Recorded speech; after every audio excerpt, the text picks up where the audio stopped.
Hi, everybody. Hello. Welcome to Super Breakfast Friends Club. This is that show, and you are not. I'm sorry about that. Which part? The part where they are not our show. Oh, I'm sorry about the part where they're listening to it. Oh, that too.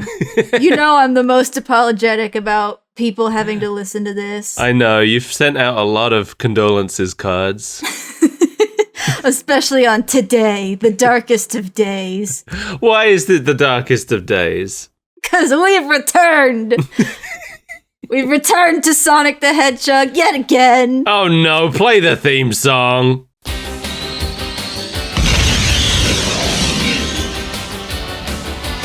Blue streak speeds by Sonic the Hedgehog, too fast for the naked eye. Sonic the Hedgehog, Sonic, he can really move. Sonic, he's got an attitude. Sonic, he's the fastest thing alive. Look out when he storms through. Sonic the Hedgehog, don't doubt what he can do. Sonic the Hedgehog, Sonic, he can really move. Sonic, he's got an attitude. Sonic, he's the fastest thing alive. He's the fastest thing alive. He's the fastest thing alive. You know, we talked last time about how I don't really like this show all that much. Mm-hmm. But I can't be mad at the theme song. It's a banger! It's a banger. It might be one of the best theme songs of any of the many Sonic shows. I'll give you that. I haven't heard the theme song for the Knuckles show yet, but I am assuming, since it was made in, 2023, that it doesn't have a theme song. All right, I'm going to say one thing up front. I didn't hate this episode. I did! Oh, okay. Well, that's good. We've got both ends of the spectrum then. This is Sonic and Sally, written by Ben Hurst and Pat Alley. We've seen their work before. How have they darkened our doorway? They wrote the first Sonic Underground episode we watched. Oh no. No wonder I hate this. The one where there was a wedding and they were trying to... And there was Robotnik was marrying their mom, and I don't even remember what happened. Didn't it turn out it was Dingo in a dress or something?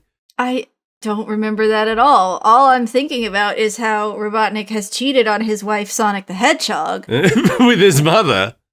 Well, it turned out it wasn't his mother. It was just someone dressed up as his mother. Because nobody knows where she is. This aired on October 2nd, 1993. Right when Sonic was at the first peak of its popularity. It's had a couple peaks, but that was the original peak. Peaks and valleys. That's just the life cycle of Sonic. Yeah.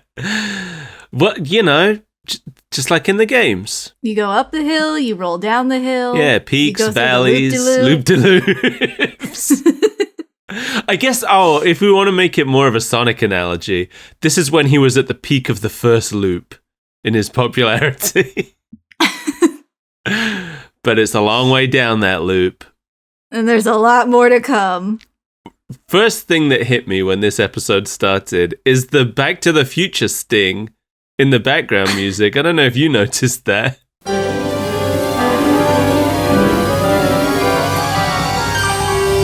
I sure didn't. Okay. It's right at the beginning. The piece of music that opens the show ends with the little just like Back to the Future. I would not have noticed that. I don't think I've watched that movie in 15 years. Wow. We should change that. It's great. I'm not as in love with it as you are, Mike. I love it. But as a friend that I see from time to time. Yeah, well, 15 years is a long time. Yeah, I guess. Time to revisit. So we've got Sonic, Sally, and Bunny Rabbit here in a very polluted area of Robotropolis. I did not like that Bunny Rabbit is just sexy Chucky Finster. I didn't like it. Okay, yeah, so, Bunny Rabbit, played by Christine Cavanaugh, who we know probably best as the voice of Chucky Finster or Dexter of Dexter's Lab. That's true. Yeah. I didn't even get the notes of Dexter because it was so Chucky heavy. It's very Chucky heavy. Dexter's got that like East European twang in his voice. Yeah. Which really changes it. This is like country Chucky, right? This is... Yeah. She also played Babe. Remember Babe? The pig? The pig, yeah. She played Gosalyn in Darkwing Duck and Oblina in Real Monsters. In Our Real Monsters, sorry. Which I didn't know. I forgot all about that. I hear it in my head now. Yeah, now that I think back on it, but that's a very, again, a very different voice. I think like Dexter and Oblina are probably the two that are the least recognizable as being her. But Chucky, Babe, Gosalyn, and Bunny are all very close. I like Bunny. I like what I saw. So there's this like thought exercise that went around the Sonic community a while back, which was basically like if you could take one thing from every adaptation to put into the main series, what would it be? Bunny is my thing from this show. Yeah, I'd agree. Yeah, she's cool. Where I fall down is when I get to Adventures of Sonic the Hedgehog, because if you can only have one thing, do I have Scratch or do I have Grounder, or can you have them as a package deal? I don't know. I think that they're a package deal. Me you can't too. have one without the other. Me too. So, I don't care if it's cheating. We got to have both of them. Either that or we take Coconuts the monkey. Oh, that's true. as a compromise. Yeah. I guess Orbot and Cubot are kind of filling the Scratch and Grounder roles now. But we don't have a Coconuts. We need a crazy monkey to get into a giant mech. That rose out of a hot dog stand. Yeah. So they're doing some kind of plan here. Sally tells Nicole to arm some canisters in Sonic's backpack. I think this is the only time Nicole gets used in this whole episode. Yeah, I forgot that Nicole was a thing. You said Nicole, I'm like, did you misspeak? No, that's Bunny. Nicole is is Sally's pocket computer. It's her portable grok. Yeah, and later on, her girlfriend. Oh. Yeah, that's where they went with the comics. They eventually give Nicole like an animal body. And apparently the intention they were writing towards was because Sonic and Sally couldn't be a thing anymore, because Sega were like, no, Sonic and Amy is the thing. The comics writers were like, well, let's get Sally and Nicole together too. But the comic was cancelled before it happened, I think. I think it was cancelled because it happened. No, it was cancelled for a lot of reasons. So yeah, they're synchronizing their watches. They've got some kind of plan, and they talk about how they're going to meet at the usual place afterwards. And if anybody's late, then everyone else should just go home, which feels weird. Yeah, it certainly does. I feel like if somebody's late, that's cause to be alarmed. Yeah, and also like, okay, I guess that just means like everyone has to arrive there early. Yeah, so I guess doesn't make it any better. I guess the plan is we all get there before this time, and if someone isn't there by this time, leave them. Which, yeah, is dumb. Is just a really stupid idea. And I know this is a really dangerous plan, and we might not come out alive, but just leave if nobody shows up. And also, like, it seems like Bunny's the only one who does get there on time, since she goes home alone. Anyway, so Sonic sneaks into a building where they are melting down scrap to make new SWAT bots.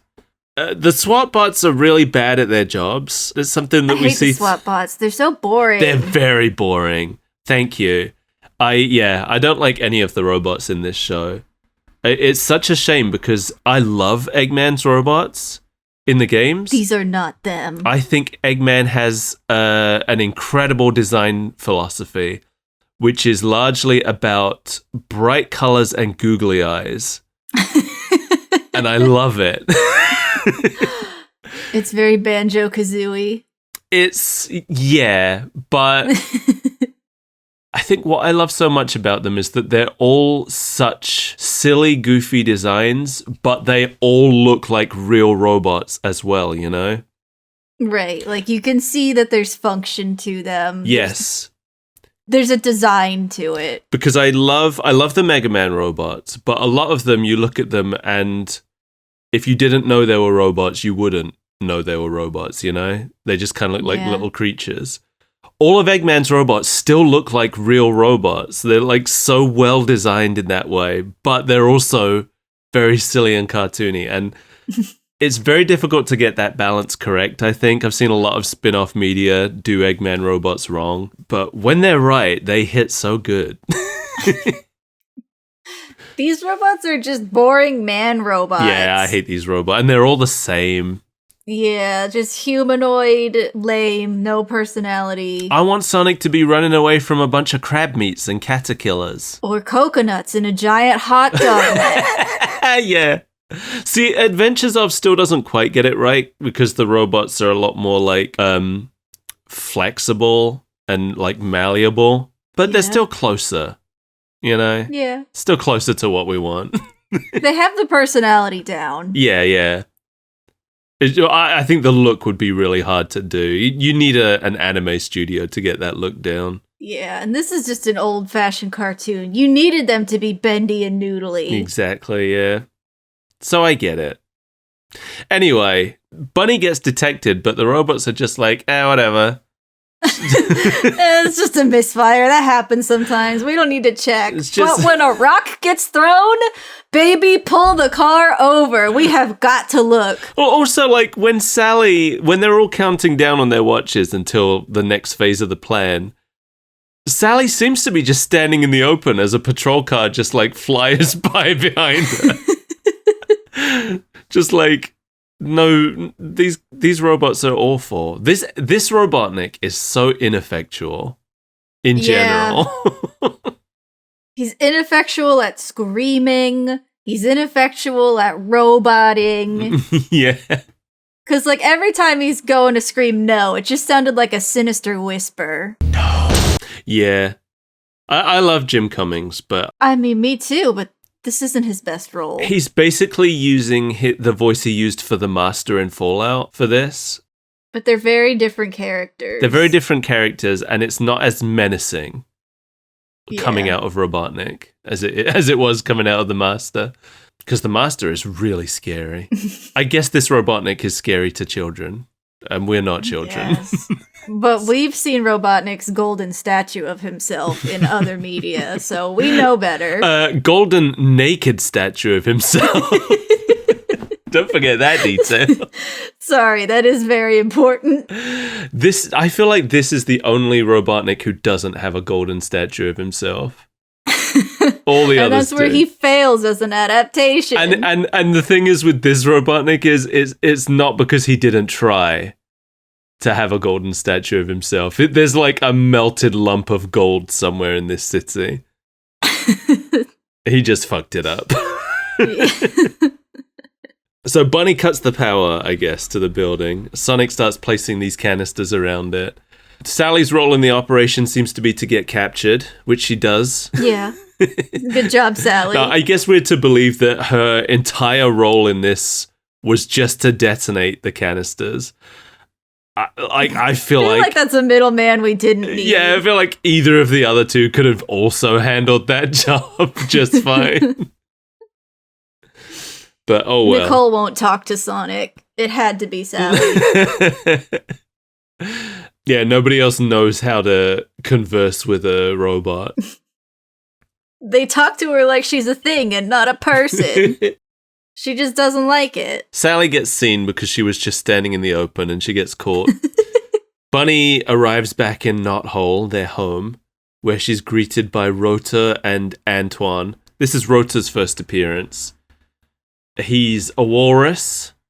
He's played by Mark Ballou, who only played Rota in the first season. Oh. It seems like he kind of like stepped away from acting. He had small roles in The Fresh Prince and Roseanne and the Tom Hanks movie Big. but seems like he decided to focus on behind-the-scenes work. He's got a lot of assistant director credits. Oh. On some pretty big things as well. Good for him. He was an assistant director on Dexter. Ooh. And Mad Men. And The Good Place. Ooh. Yeah, those are pretty big shows. Yeah. Antoine is a massive improvement in this episode over how he was in the first episode. Well, one of the main improvements is that we don't really see him much. Yeah, and the biggest improvement is that he has no lines. He's not being a sniveling coward. Yeah, this is how he should have been. A background character. Yeah. I wouldn't have minded. So Sonic arrives and finds out that Sally didn't make it back, so he wants to immediately go back. But Bunny says he can't go without a power ring. Oh my god. Because he already used his power ring to escape the factory. Oh my god, so they have to wait by the magic lake for the lady in the water to produce a ring for them? Yeah, we'll get into that a little bit more in a minute, but yeah, I got some stuff to say about it. But, you know, we kind of skipped over Rota. I don't have a problem with Rota. He still doesn't look like a Sonic character, but I think he looks the most like a Sonic character of all of the original cast in this show. Right. If you just put some gloves and shoes on him and maybe made his face a bit cuter, he'd look like a Sonic character. How to make a Sonic character. Take an animal, put gloves and shoes on it. Yeah. Bingo bongo, Bob's your uncle. Big round head. But he's close. And he's named like a Sonic character, which is the important thing. He's the only one who is. Right. Rota the Walrus. That's a Sonic name. Not Antoine.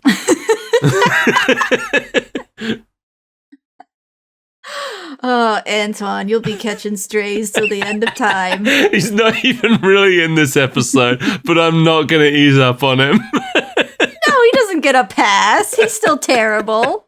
We remember what he did to us last time. I'm sure I talked about this last time, but the last time I made an attempt to watch all the way through this show, I gave up at the episode that is called Fed Up with Antoine. Yeah. Because I realized that's how I felt. You're right. I am fed up with Antoine. Why am I sticking around?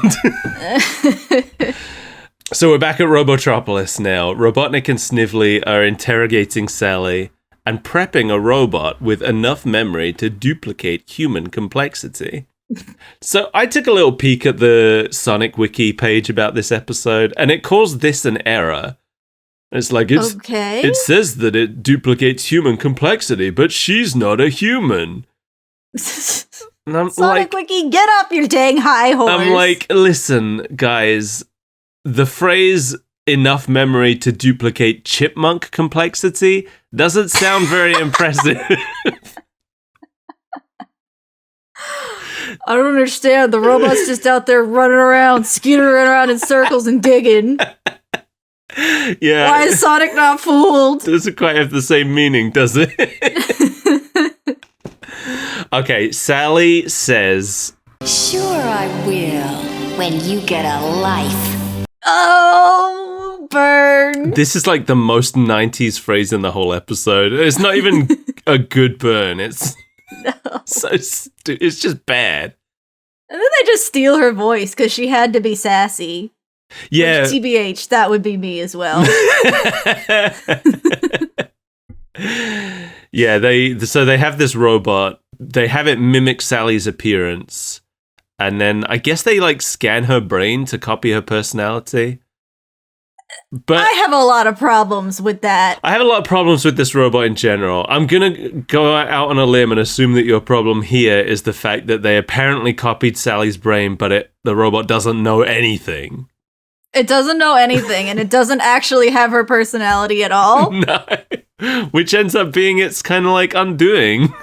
So, do you remember when King K. Rool made a candy robot? Yeah. What? I didn't connect that to this. I did. I'm like, what is it all these old shows just stealing girlfriends to make robot duplicates? You know what's really funny though? The robot Candy was less convincing than the robot Sally, but it fooled the Kongs for longer than this one fools Sonic and his friends. I have a hot take. Yeah. The Donkey Kong episode was way better than this. Okay. I have a lot of problems with this show because it is not funny and it isn't actiony enough, so it's just really boring. Yeah, but it was better than the first one. I guess, but I had to take breaks from watching this because I was bored. Well, you always do that. I don't always do that. I get you used to. That was back when you were actually taking notes, though, I guess. Yeah, that's when the note process took a lot longer. Yeah. Now this show isn't worth that much effort. I give it 25 minutes tops most weeks, unless you force me to watch a movie. Yeah, or a double-length episode. Heaven forbid. So, it's the next day. Sonic, Rota, and Tails are waiting by the Lake of Rings for it to produce a ring, which it only does once a day. Oh my god, please tell me about the Lake of Rings. So, the Lake of Rings, doesn't it? It seems like the rings are naturally occurring, right? Yes, it does. I think that was the original intention, but later it's explained that actually Sonic's uncle invented the rings. So I thought, what? Why are they coming from the lake once a day? Because he's sitting at the bottom just floating one up every now and then. It turns out that he put a machine at the bottom of the lake. Why would you do that? That produces the rings. Why would you do that? That I'm not sure about. I'm 100% that machine is retroactive continuity. I don't think that was the original intent when they came up with this Lake of Rings. Good news, Sonic. I've produced a machine that can make you power rings. I'm gonna put it at the bottom of the lake, though. But why? Don't ask questions. It's my machine, and I'll put it where I like. I put it in a lake far away from the city where we live. In the middle of lost woods that nobody knows how to find. Well, better get there. See ya. I'm gonna go vanish mysteriously while placing my ring machine at the bottom of the lake. Also, you'll have to be there once a day to get the ring, otherwise they're just gonna pile up. Don't let the birds get them. They go crazy with those things. Can you imagine in the games if you could only get one ring a day? It'd take you like 3 months to get a one up. And don't even think about turning into Supersonic. Yeah. Right, we've gotta go for the Doomsday Zone, guys. Keep Robotnik busy. I'll be at the lake. I'll be at the lake for 2 years. I'll see you in, well, I could be back in 50 days, but that wouldn't give me much time to fight the boss. If I keep running into the asteroids, I'm gonna need at least 100. Yeah, also Tails. This is Tails' first appearance. Yeah, it's that guy. He's played by Bradley Pierce, who had a surprising number of big roles for a child actor playing Tails in the Sonic the Hedgehog cartoon. He played Chip in Beauty and the Beast, the little cup kid. Yeah.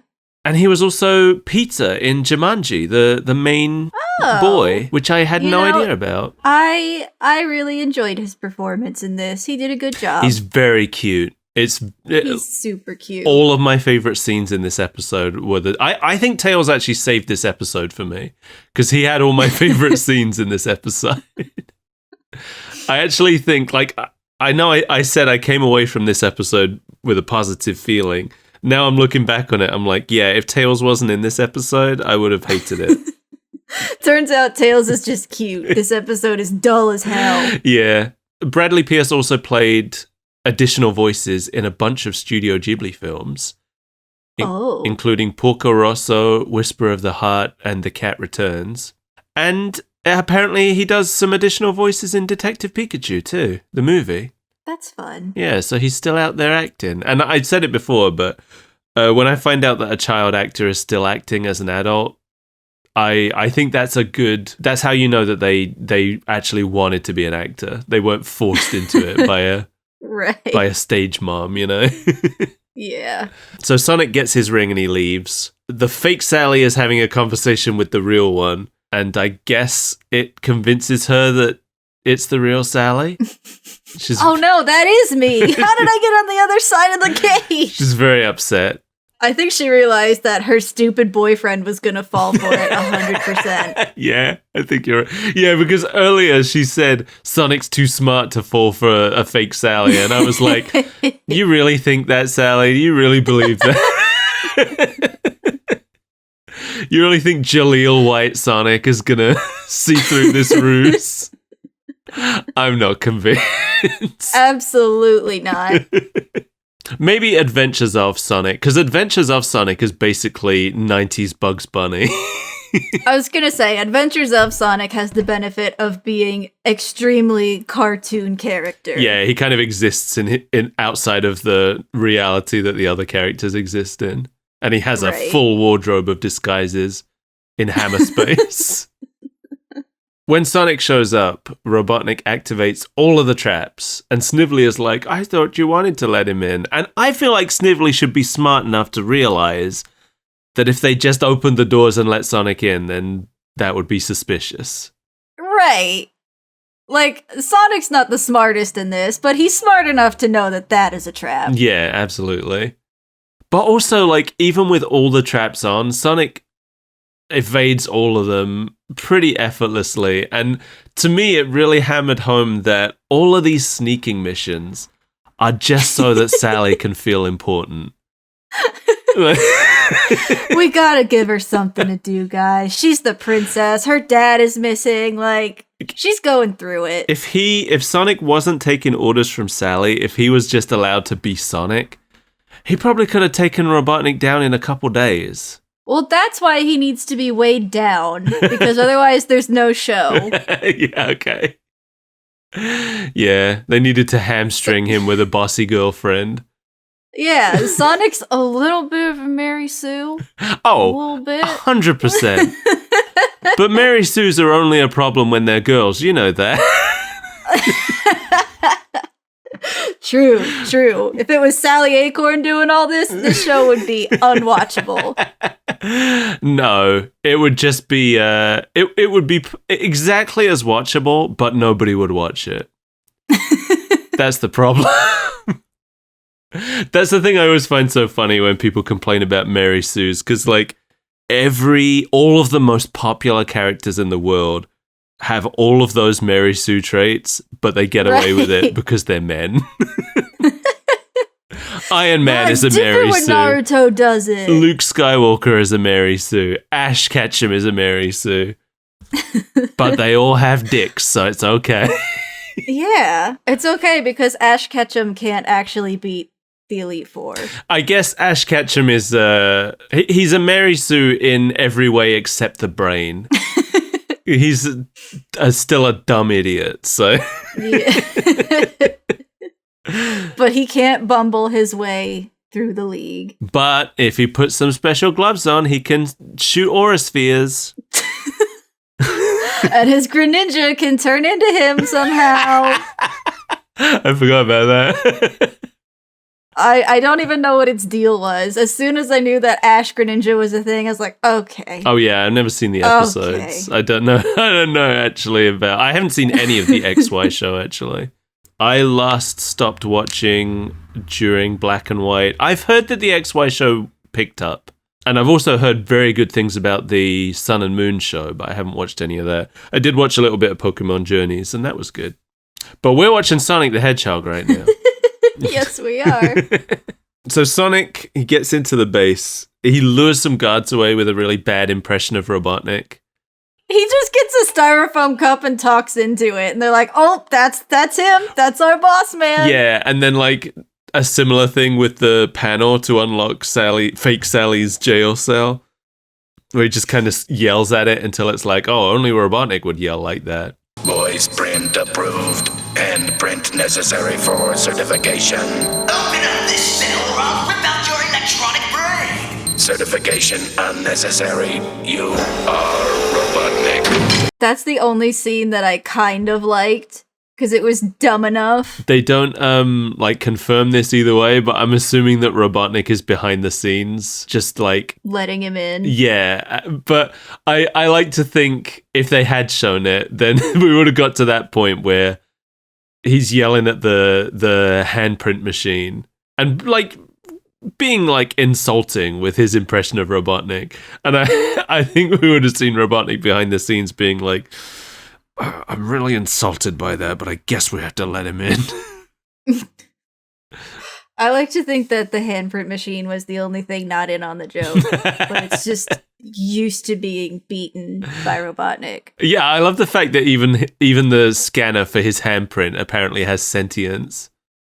Yeah. It's not smart, but it is sentient. Sonic rescues the fake Sally and takes her back to Knothole. Fake Sally is very like romantically forward with him, which should have been a red flag. I would have thought that was the first red flag. Yeah, exactly. Because even me sitting there, not knowing the first thing about Sally Acorn, I'm like, this is wrong. Yeah. Well, you can even see it on his face. He's like, all right, this is weird. Not used to my girlfriend being nice to me. Yeah, they don't make any sense as a couple. I'm sorry. I know there's still people who want Sally to come back and be Sonic's girlfriend again, but I don't get it.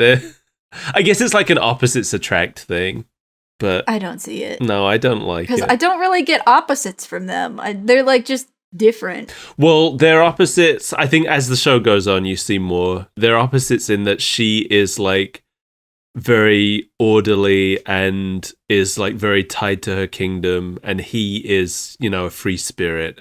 But that's one of the things I feel like it's a relationship that would always be doomed, because Sonic is not a character who is ever gonna settle down and become the king, you know? Sonic is afraid of commitment, is what I'm getting. Well, yeah.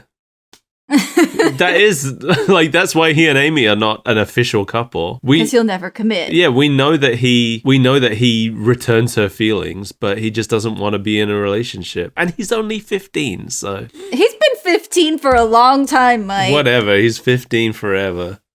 I thought he was 16. Why is he 15 again? No, Knuckles is 16. Oh my god. Sonic had a birthday, but he didn't become 16.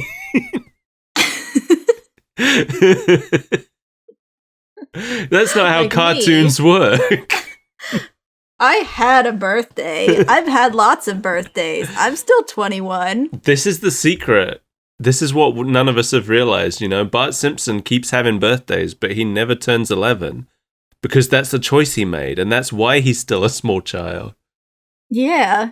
If we just made Every that choice. year, I just choose not to get older. Yeah, but nobody's thought of it in real life. That's not true at all. I just told you that I've been doing that for years. Well, yeah, but subconsciously you still know. You have to convince yourself harder. That's okay. Fair. Yeah. You really have to let it turn into a mental illness before it'll work. I don't know. I've already got enough of those. Well, I can't make room for another. What's one more, you know? Snively prepares to roboticize Sally, and here we get another glimpse into the absolute incompetence of the Robotnik Empire. Because the machine just overloads for no reason that we find out. It overloads conveniently so that Robotnik can't see the location of Knothole. Well, a lot of things go go wrong. He still can wrong. hear everything. There's a few reasons for that. Because there's that, they have to lose the visuals from the Sally robot, and I'm gonna get to that in a second. But also, it means that they can't roboticize Sally for like a day, I guess. For reasons. So these are like two convenient things at once. But I got a big question. So, okay, they lose visuals on the robot, but they still have audio. I get it. They need Robotnik to hear what's going on so that he can counteract their plans later on. Right. But they don't want him to see what's going on because then he'll see how to get to Knothole and the entire premise of the show will be ruined. But why doesn't this robot have a tracking device in it? Because he didn't think that far ahead. No, because he's an idiot. This is the worst Robotnik. I'm sorry. People talk all the time about how, like, this is the best version of Robotnik because he's the scariest. He's the most evil Robotnik. He's an absolute moron. Like, it's the fact that this Robotnik is done so seriously that makes him all the more incompetent. Yeah. That he's bested by one teen who rolls onto the scene. They're hiding in the neighboring forest, and he hasn't yet thought to bulldoze it. Like, when you play it for laughs, when you've got the adventures of Sonic the Hedgehog, you don't really think of him as incompetent because it's funny, because it's jokes. Yeah. This guy sucks. This guy sucks. This guy is evil, and he can't do evil good. Like, every version of Robotnik is in some way incompetent, right? Right. Because that's how he loses. Game Robotnik is incompetent in that he doesn't plan ahead enough. So he's usually undone because of something that he overlooked. But he doesn't care. He'll just do it again. Yeah. He's like, every time his plans go wrong, he's like, oh, well, goofed that one. Here's the next plan. And that's, we love him for that. This Robotnik is just, like, he doesn't make it to the first step. Yeah.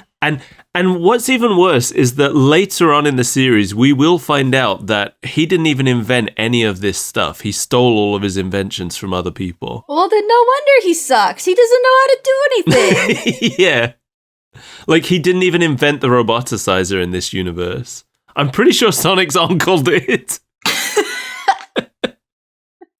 I've made this machine that creates an incredible source of free energy. And I've also created this machine that turns living matter into robots. I guess it's very true to actual tech geniuses, right? Right. I've created the Torment Nexus just as an experiment. But I've also got this machine that gives you infinite ice cream. I've created a machine that gives you unlimited painful headaches. Just to see if I could. Only $59.95. This one's called the Nutcracker. You don't want to know where you wear that. Uncle, why? I'm retired. I have nothing else to do. I'm a scientist. So Sonic gets back to Knothole with this fake Sally who has no tracking device in her, so Robotnik can't find Knothole, which I thought was the whole point. Sally comes to greet them, but he gets suspicious because she doesn't do the funny kiss. Yeah. Only the real Sally knows the funny kiss. Apparently, when this episode got aired in syndication, all mentions of the funny kiss were cut. Why, is that too scandalous? I guess. Because they're not immediately, forthcoming about what the funny kiss is. Oh, it takes you an additional 20 seconds to discover he meant to kiss on the nose. There's probably some parent who was like, a funny kiss? Are they talking about a kiss with tongues? So then how does he start getting suspicious if they remove that? I guess just because of this bedtime story. And the eyes glowing. Takes so much longer. Like, he's already suspicious at the jump. I know. Like, a little bit. I know. Yeah, so she doesn't do the funny kiss. He gives her a lot of prompting, but she still doesn't know what it is until he directly says it's a kiss on the nose. And she still does it wrong. That night, she comes to read him a bedtime story, but first she picks up the wrong book, and then she starts to read the story with no enthusiasm. Oh, yeah, now I remember. Okay, the evil witch said, so my pretty, you can't escape. No, that's not the witch. So, my pretty, you can't escape.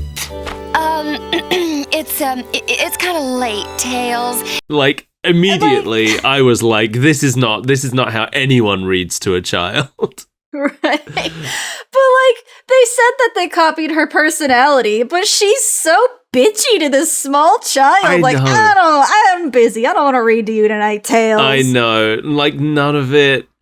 I would have thought the entire point of that personality copying part was so that she had all the information. Well, I guess she can't have all the information because then they would know where Knothole was, I guess. That is a pretty interesting loophole, isn't it? They have to write around so much to make sure that Robotnik can't learn where Knothole is. You can see the writers like tying themselves in knots, Boo. trying to avoid it. Like so many of the conceits in this episode are just, this is why he doesn't find out where Knothole is from this. There was a huge blackout and the moon fell from the sky and there's 15 different reasons why he doesn't know where Knothole is. Right when his camera sweeping the surface of the planet passed over Knothole, he was distracted by Snively spilling a coffee cup.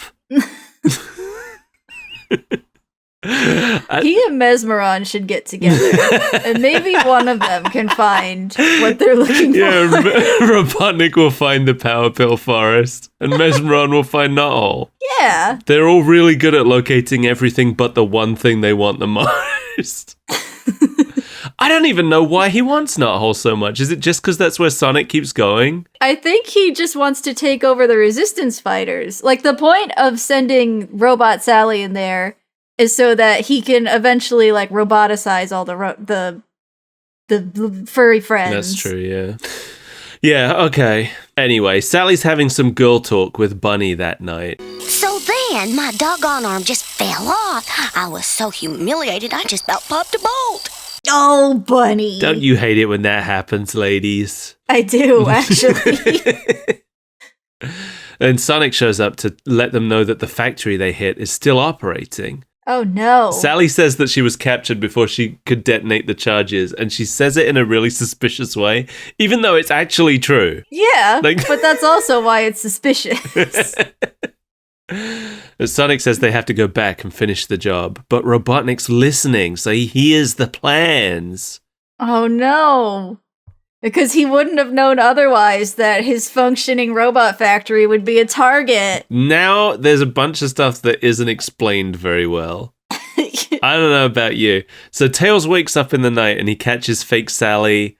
I don't know what she's putting like a broom back somewhere. Yeah. And then she turns around and she starts scanning the buildings with some kind of like infrared vision or something. Yeah. And her eyes are glowing. I don't know. We're not told why. Yeah, we're not told why or what she was doing. And then, so in the morning, Bunny wakes fake Sally up and shows her that the carrot crops are like, I guess destroyed. I don't know. The carrots looked all right to me. They looked kind of wilted. They're picking up all these carrots and just being like, this is terrible. And then Sally pulls a face that I couldn't interpret at all. I don't know what that face was supposed to be. I don't think she knew either. I don't think she knew what she was supposed to be feeling in this moment. Tails finds it all very suspicious. This carrot thing, like, there's nothing beforehand that explains what happened. No. And it never comes up again. No. So I don't know what the deal is. Are we to believe that Sally destroyed the garden for some reason? Like she was out there raking them up or something, I guess. But she seems genuinely shocked by it too, so I don't know. I don't know either. Feels like something It's was left extremely out unclear. here. Feels like maybe a scene was cut and they forgot. As Sonic is leaving with Sally to go after the factory, Tails runs up to tell him something and asks to speak to him alone. And he tells Sonic that that's not the real Sally, and he gives all the evidence. And then Sonic reassures him that Sally's just recovering from a traumatic experience, which could explain everything except the eyes thing. Right. But Sonic assumes that that was just a bad dream Tails had. Sonic, she shot lasers from her eyes and she hit me with the lasers and there's a scorch mark right here. And I saw one of the babies and the baby looked at me. That's exactly what I was going for. Yeah, I figured.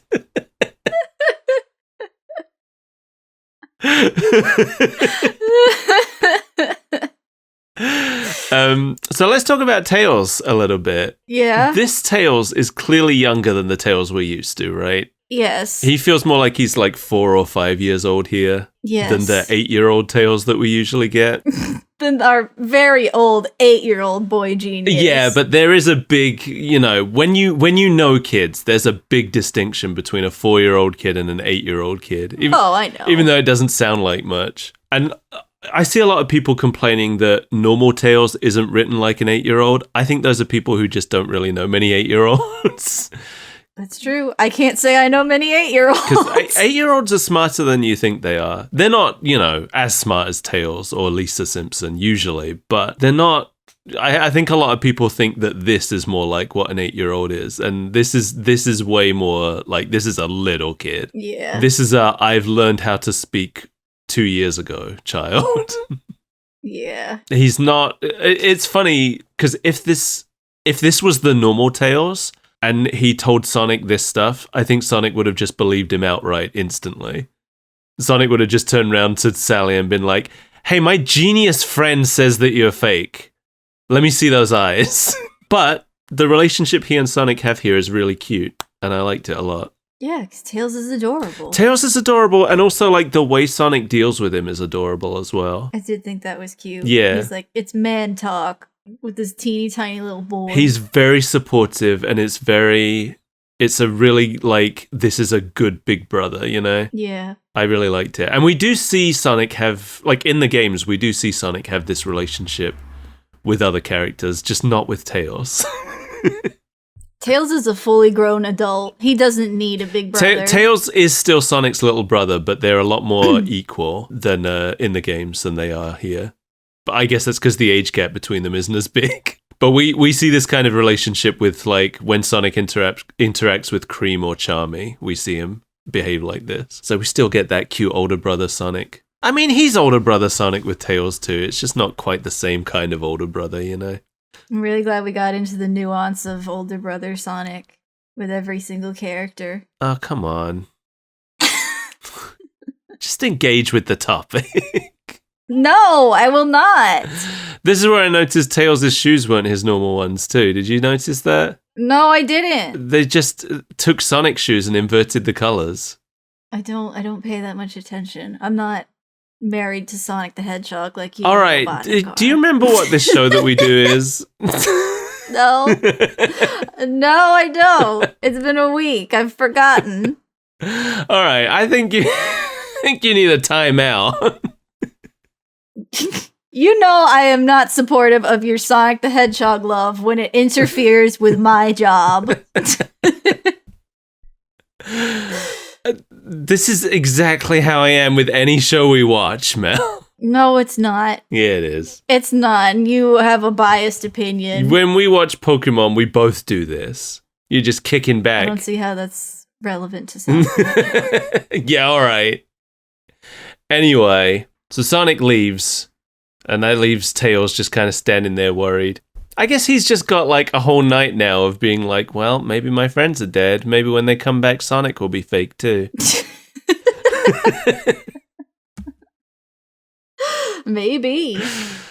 So Sonic, Sally, Bunny, and Rota this time are all trying to break back into the factory, but they keep having close calls with security. How does that happen? And Sonic starts to get suspicious of Sally when her high five knocks him off his feet. So he uses a secret handshake later on to confirm his suspicions. And, I was expecting this whole thing to be drawn out much further. I was actually glad that he figured it out so fast. Well, we've only got 22 minutes to get this whole thing under wraps. I know. I just thought we'd have a lot more of, like, things going wrong and Sonic being like, wow, what could have happened? And something making him suspicious, but still not getting it, Oh, this just means that he did listen to Tails, and we don't have to go through 50 minutes of Sonic being an idiot. That's true. And I also really liked that he gives credit to Tails. Like, immediately, when he figures it out, the first thing he says is Tails was right. Come on, Sal, you forgot the last part. Oh, yeah. Tails was right. You're not Sal. And then later on, when Rota says that she fooled everyone, Sonic is like, nope, she didn't fool Tails. You couldn't fool a 5-year-old. I like to think that it's them laying the groundwork for finding out that Tails is a genius later on, because they did do that in Adventures of Sonic the Hedgehog. I like to think it's laying out the groundwork that older people sometimes get dumber in other ways, you know? Yeah, and I feel like that's what most shows for children do. So that's probably, but it's not like these guys are old either. They're all just teenagers. That they're ancient. Sonic is like 3 times the age of Tails. He's practically in a retirement home. Just because they're the oldest people Tails knows doesn't mean they're not still teenagers. So fake Sally makes a break for it, firing lasers from her fingertips now. If you weren't convinced before, this is probably going to give it away. Yeah, she could have still talked her way out of it. Well, maybe not, but she didn't. She goes straight for the laser hands. She sticks Sonic's feet to the ground with Mega Muck. Mega Muck? So this is actually something, believe it or not. So Mega Mac is the actual name of it, and it is the pink liquid found in the chemical plant zone. Oh. Yeah. What does it do? Well, it sure doesn't do this. Yeah, I wouldn't think so, because I've been in that and I didn't get stuck. No, it's used in most early Sonic media because it's straight out of the Sonic 2 manual. Oh. So everybody who was making a Sonic thing were like, there's one of the few things the manual gave us to work with. Most of the different adaptations have changed it to Mega Muck, and most of them make it an adhesive rather than a poison. Right. But yeah, the manual calls it Mega Mac, and the UK comic actually kept it the most accurate. They still called it Mega Mac, and it's still a pink poisonous liquid instead of this brown stuff. I like the pink poison. Yeah, me too. And they actually had in those comics, they actually had a villain who was made out of it called Megatox. Ooh. He was pretty cool, I seem to remember. So Bunny saves the day, just like tackles the fake Sally to the ground. And then just pulls Sonic out of the gunk with her super with her strength. big, strong robot arm. Bunny's so cool. Bunny's my girlfriend. We're married. What if they just like made Vanilla into the? Just gave Vanilla a robot arm and robot legs. How are you going to explain that in canon? Eggman captures Vanilla and half robot makes her. Okay. And Sonic doesn't save her in time. And now that's how she is forever. And now Cream is traumatized. I think Cream would find it cool. I love it when my mom gets kidnapped and almost turned into a robot. I love that she came back with fewer limbs. Half turned into a robot. It's fine. So Sonic uses the power ring just to like run around and around fake Sally in circles, which feels like a waste to me, but okay. Whatever. Maybe he's got backups. And no, we know he doesn't. Okay. He can only get one a day. But doesn't he use one later? Oh, does he? I'm pretty sure I remember him using one like as they're escaping. He used one when he was escaping earlier on in the episode. Does he do it again? Maybe that's what I'm remembering. Or did they wait 2 days for this? Was it 2 days that Robotnik couldn't get the roboticizer working again? Nope. He pulled one out. And ran away. Oh my god. Sonic the Hedgehog, your fiction isn't consistent. If he had an extra one, then there's no reason for him to have been waiting around like that earlier on when he needed one. We needed to waste the time. It's either that or you get another 15 minutes of Sally's acting funny, but I don't understand why. I can't believe that they went to so many lengths to give us excuses for why Robotnik doesn't find out where Knothole is. But they forgot to cover their ass when it came to the extra power ring. Because even if it's like, well, we had this extra backup super emergency one, it's like, okay, why didn't you use the extra backup super emergency one when Sally was captured in the jail? Oh, that's not that big of an emergency. Whatever. She's not that important. All she does is press the detonator. Right. I can do that. Nicole will warm up to me eventually. We just let her do it so she feels special. Her button doesn't actually do anything. It's like playing as Tails. If she wasn't the princess, we wouldn't have to do all this. Anyway, so Robotnik's ready to roboticize Sally now, and they've got the robot. Rota has reprogrammed the robot to tell them all about the place where Sally's being held. I love that him reprogramming the robot was just like taking a wrench and tightening something inside of her. Oh yeah, there was 100%. That's one of the things where the script just said, Rota does something, and then the animators were like, oh my god, we have to figure out what that means. Yeah, and he modifies the robot with some kind of surprise for Robotnik. I don't remember if we're told what that is exactly, or if it comes into play at all. I just kind of assumed that the surprise was when the roboticization failed and she just kind of laser beams everything. Oh, maybe. But that didn't seem like a very big surprise to me. No, and it also didn't, I don't know. I was a little bit confused by that anyway, but we'll get to it. So Rota is basically... He is this show's Tails. Yeah. And it's not like Tails didn't already have that role in the games, because he pilots the tornado in the first game he was in. He repairs it and he modifies it with a jet engine. So it's not like he wasn't already the tech guy. But now he's the little kid. yeah, I guess. But I guess the only reason they made him the little kid is because they didn't really know about that stuff. Because come to think of it, I don't think it's mentioned in the English manual. I think it's only the Japanese manual that really got into like the tornado and everything. So maybe they just didn't know. You know what? If you just had the English manual, I guess the tornado just kind of comes out of nowhere. I don't think it's mentioned at all. Yeah. Exactly. There's a big, there's a lot made of it in the Japanese manual. There's a lot of pictures of it and like stats about it and stuff, but I don't think the English manual mentioned it. I didn't read the manuals, and as a kid playing it, I had no idea Tails fixed it. So do you just get to like Sky Chase and then you're just like, well, I guess they're on a plane now. Yeah. Yeah, because I guess for Japanese players, they were like, oh, there's that plane that was all over the manual. It's also Japanese players that read the manual. Hey, I used to read the manual on the way home from the store. You're also a big fat nerd. Hey, we all used to read the manual back then. It's the only way to know the controls. I don't recall ever reading a manual. Really? Yeah. There's so many games where it's like mandatory, basically, to even know how to play. It is not. You start the game and you smash buttons and figure out what they do. Yeah, but sometimes there's like stuff that you don't know. Anyway.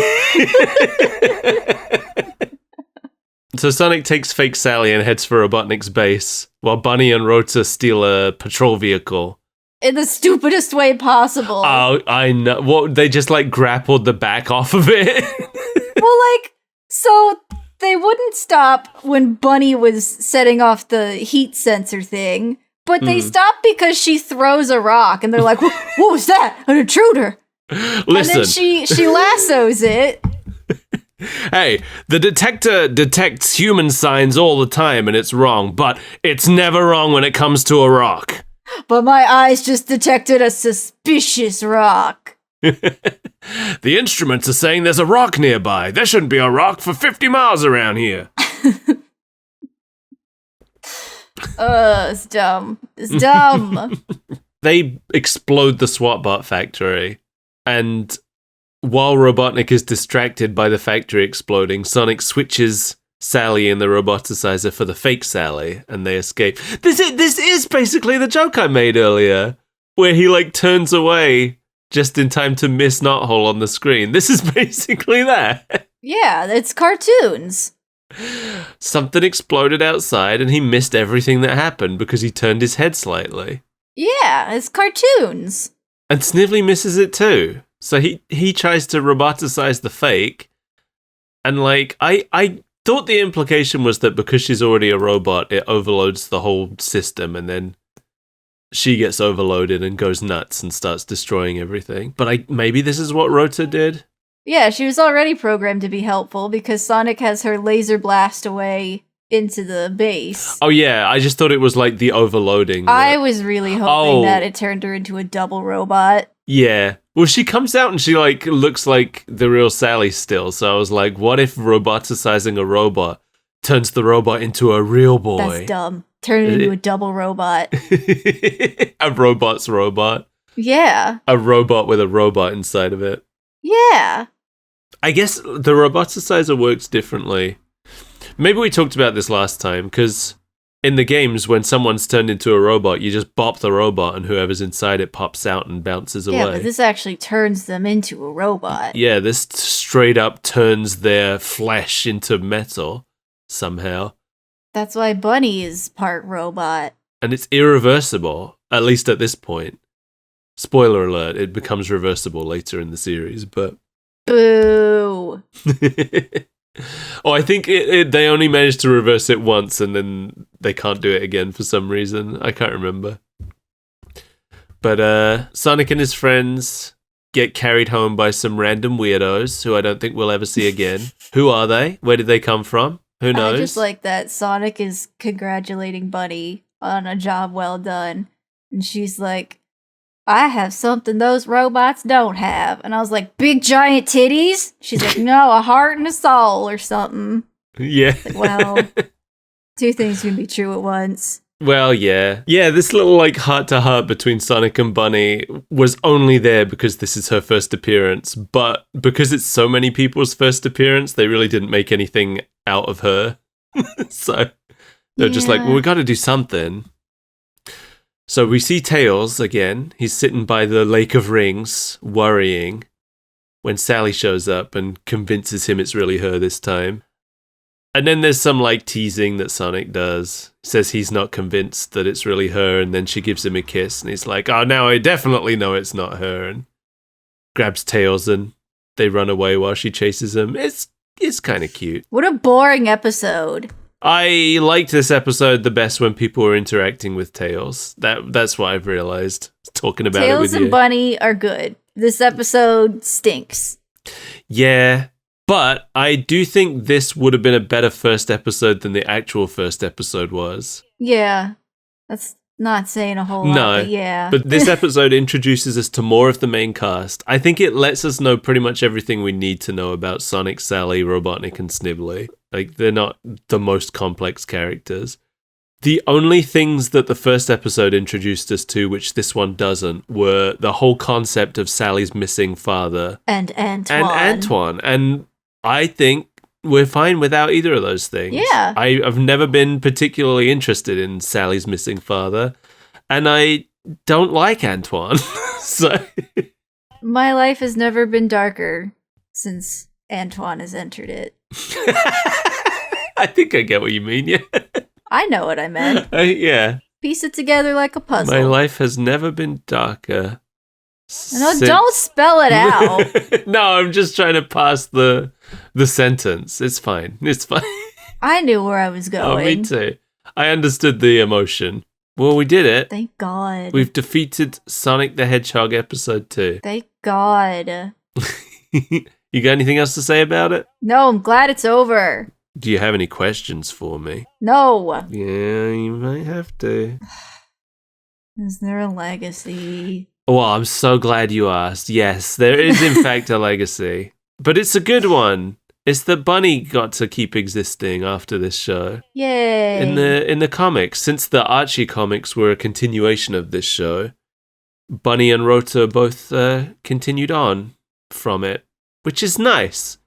Bunny eventually ended up getting married to Antoine, which is less nice. Oh, Bunny, you're better than that. Yeah, I mean, I've heard that. I know very little about the Archie comics since they weren't released here. And when they were released here, I picked one up and they released it from such a weird point. It was like Scourge was trying to get revenge for something that had happened in a previous issue.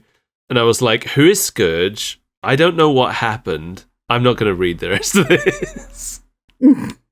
It was all focused on characters I'd never heard of before. And it expected me to know all of them. But, you know, that comic's dead now, so I don't need to care about it. But doesn't that mean that also Bunny is dead? It does, yeah. And it sounds like she's not coming back, unfortunately. What a terrible legacy. Well, listen, she got to survive for like 2 decades after the show ended in the comics. So that's something. I guess. And, you know, it was Archie comics, so I'm sure she and Antoine probably broke up after she cheated on him with Scourge or something stupid like that. I don't know. I mean, can you blame her? I mean, he's Sonic, but green. Come on. And he has a leather jacket. And shades. Sign me up.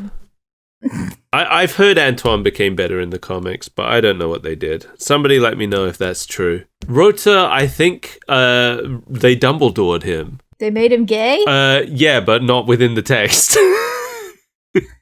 I think, like, he was partnered up with a different character who everybody thought was his lab assistant, including the other writers. No. And then one of the other writers killed that lab assistant off because they was just like, yeah, this character's superfluous, so we don't need him. Let's get him out of the way. And then Ken Penders, who had created that other character, came out on social media and was like, I can't believe they killed off Rota's husband. And everyone was like, what do you mean Rota's husband? You didn't tell us he was his husband. Oh, boy. Oh, Ken Penders. So yeah, that's a Dumbledore situation, right? Sure. Where it's just the author years later being like, that character was gay, by the way. The whole time.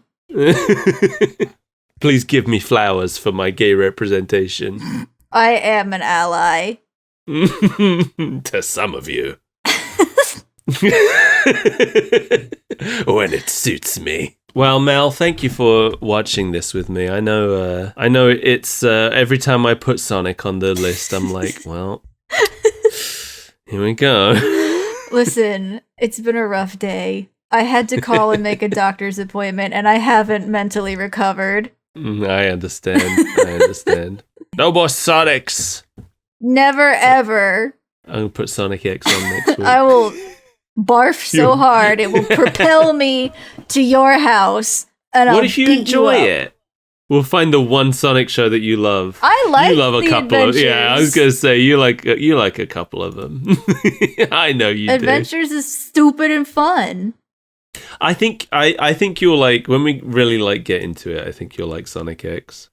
Okay. For you, I think you'll start to like Sonic X once Knuckles and Eggman are bigger features in it. That's true. Just give me Knuckles and I'll approve of anything. Yeah. Oh, we gotta watch the Sonic versus Knuckles episode. It's one of my favorite episodes. It's like genuinely funny. But is it as funny as Sonic and Knuckles in Sonic Underground?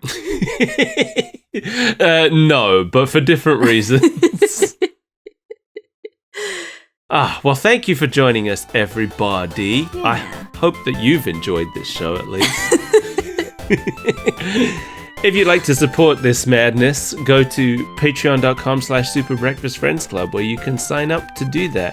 You can sign up as a free member. We don't post many free member things. Maybe we should do more. We tend to post free member things on holidays. So if you are following as a free member, when, Christmas or something rolls around, you can get a little treat. A little treat in your inbox. You can wait all year for your one free goodie and be immediately disappointed. I do it more than just Christmas. You're welcome. Here's your scraps, children. Thank you to our patrons, Mark Kelly and Jamie Core. Thanks. We love you. We do. You're what keep us going. Yeah. 'Cause I tried to quit this show so many times, man. Yeah, but you keep accidentally coming back, so. I start a call like, hey, do you want to play Repo? And you're like, too late, I'm recording. Excuse me. It's, hey everybody, welcome to Super Breakfast Friends Club. That's what I say. No Turns warning. out I haven't actually watched any of these episodes. I just kind of guess. It turns out that you watched them all for fun by coincidence. I wake up one morning, I'm like, you know what would be fun to watch? Episode 4 of this random show.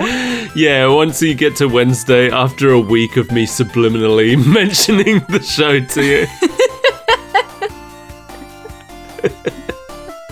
We're playing Pokemon, I'm just like, oh man, hey, could you help me evolve my Sonic the Hedgehog episode to Porygon? I'm Skull Pirate Mike. Come find me on Twitch. I still haven't finished Persona 5, but I'm getting there. It's long. Yeah. I don't mean to sound like I'm not enjoying it, because I still love it. But it's just a commitment. Right now, I really want to get to the end so I can start a new game plus off stream and play it as much as I want. That's why. And then you're in for another 300 hours. Yeah, but it's 300 hours whenever I want instead of just restricted to stream times. That's true. That's the trouble with streaming a game I'm really enjoying for the first time. Sometimes it's like, man, disciplined. if I was under my own power right now, I'd keep playing this until about 4 a.m., but I have to stop to eat. If it was up to me, I would be in an unbroken hyperfixation for a week. Yeah, exactly. Bye.